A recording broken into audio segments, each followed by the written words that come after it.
next part is come of Q to Q plot. What is Q to Q plot? Q plot थोड़ा advance है। ये actual data को expected theoretical distribution से compare करता है। ये हमें बताता है कि डेटा नॉर्मल डिस्ट्रीब्यूशन फॉलो कर रहा है या नहीं।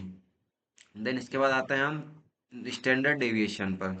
सो what is standard deviation? Standard deviation हमें यह बताता है कि जो डेटा कितना स्प्रेड आउट है। अगर एच डी ज़्यादा है मतलब डेटा बहुत स्कैटर्ड है। Then next come to the next part of the data science. The concept name is similarity and the distance. So guys, what you understand from the word similarity and distance? तो चलिए शुरू करते हैं। What is distance measure? तो distance measure measure क्या होती है? एक इंटरेस्टिंग कॉन्सेप्ट आता है सिमिलरिटी और डिसिमिलरिटी का। इमेजिन करो दो स्टूडेंट हैं और तुम्हें ये पता करना है कि दोनों कितना सिमिलर है या डिफरेंट है।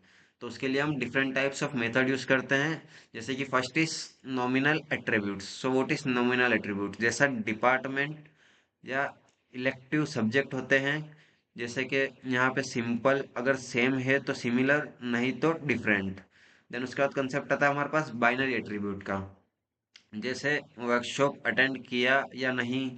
अगर दोनों ने अटेंड किया या दोनों ने नहीं किया तो सिमिलर है या नहीं, वो बाइनरी एट्रीब्यूट्स के अंदर आएंगे। Then next the concept of numeric attributes is come. So what is numeric attributes? जैसे सीजीपीए या अटेंडेंस या परसेंटेज हम चेक करते हैं। यहाँ हम एक्चुअल नंबर्स का डिफरेंस देख सकते हैं। अब डिस्टेंस मेजर्स की बात करते हैं। So it is the distance measures. Then measuring distance, it is all about the chapter 2।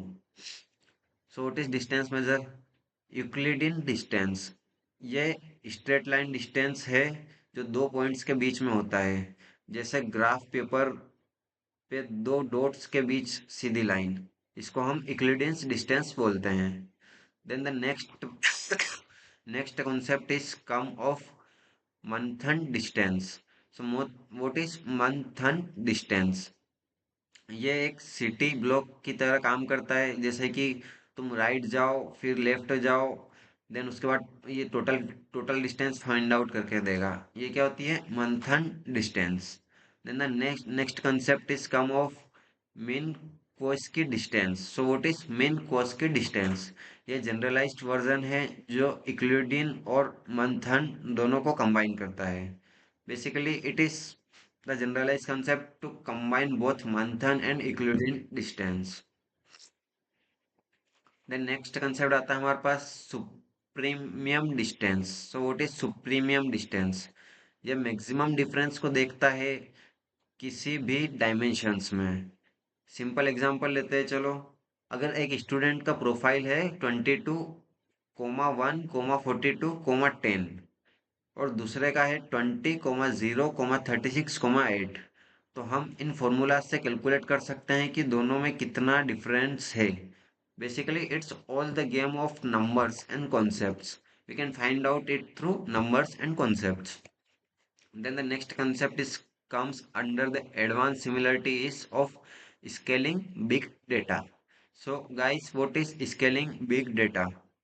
तो इसको भी सिंपल लैंग्वेज में समझते हैं। जैसे कि जब डेटा सेट बहुत बड़ा हो, जब डेटा सेट बहुत बड़ा हो जाता है, जैसे कि लेक्स या मिलियंस ऑफ रिकॉर्ड्स में, तो एग्जैक्ट मीडियन निकालना टाइमिंग कंज्यूमिंग हो जाता है।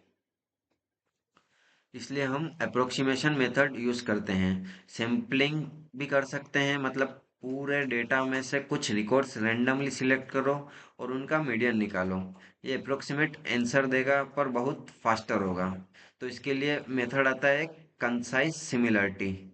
इस मेथड से हम एक और इंटरेस्टिंग कॉन्सेप्ट सीख सकते हैं जो कि दो वेक्टर्स के बीच का एंगल मेजर करता है।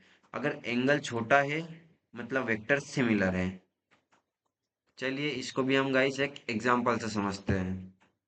सो दो स्टूडेंट की फीडबैक प्रोफाइल्स है विद डिफरेंट एट्रीब्यूट्स।